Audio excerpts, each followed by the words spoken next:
Hi, back to my channel MK smart hub. ಇವತ್ತಿನ ವಿಡಿಯೋದಲ್ಲಿ ನಾವು ಬ್ಯಾಂಕಿಂಗ್ ಬಗ್ಗೆ ಮತ್ತು ಸ್ಟಾಕ್ ಮಾರ್ಕೆಟ್ ಬಗ್ಗೆ ಬೇಸಿಕ್ಸ್ ತಿಳ್ಕೊಳ್ಳೋಣ. ಸೇವಿಂಗ್ ಮಾಡಬೇಕು ಎಲ್ಲಿ ಮಾಡ್ತೀರಾ? ಬ್ಯಾಂಕಲ್ಲಿ ಮಾಡ್ತೀರಾ. ಸೊ ಇನ್ವೆಸ್ಟ್ ಎಲ್ಲಿ ಮಾಡ್ತೀರಾ? ಸ್ಟಾಕ್ಸ್ ಅಥವಾ ಇನ್ಸೂರೆನ್ಸ್ ಅಥವಾ FD ಮಾಡ್ತೀರಾ. ಸ್ಟಾಕ್ಸ್ ಹೇಗೆ ಕೆಲಸ ಮಾಡುತ್ತೆ ಅಂದರೆ, ಸ್ಟಾಕ್ಸ್ ಅಂದರೆ ಒಂದು ಕಂಪ್ನಿಯ ಓನರ್ಶಿಪ್ನ ಒಂದು ಸಣ್ಣ ಭಾಗ. ಲೈಕ್ ಹೆಂಗೆ ಅಂದರೆ, ಈಗ 1 ಕೋಟಿ ಕಂಪ್ನಿ ಇದ್ರೆ 10 ಲಕ್ಷ ಆಗಿ ಡಿವೈಡ್ ಆಗುತ್ತೆ. ಆ 10 ಲಕ್ಷದಲ್ಲಿ ನಾವು ಒಂದು ಶೇರ್ ಖರೀದಿಸಿದ್ರೆ ಆ ಕಂಪ್ನಿ ಸ್ಮಾಲ್ ಓನರ್ ಆಗ್ತೀರಾ. ಇದಕ್ಕೆ ಸ್ಟಾಕ್ಸ್ ಅಂತ ಹೇಳೋದು. ಬ್ಯಾಂಕ್ ಅಲ್ಲಿ ಸೇವಿಂಗ್ಸಿಗೆ ಒಂದು ಅಕೌಂಟ್ ಮಾಡ್ತೀರಾ, ಅಮೌಂಟ್ ಇಡ್ತೀರಾ, ಸೇವಿಂಗ್ಸ್ ಆಗಿರುತ್ತೆ.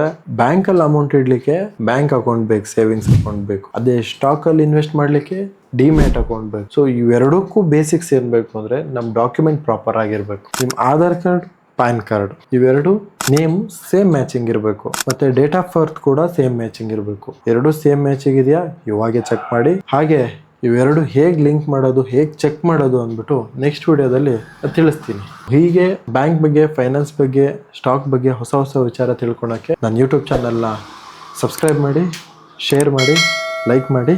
Thank you.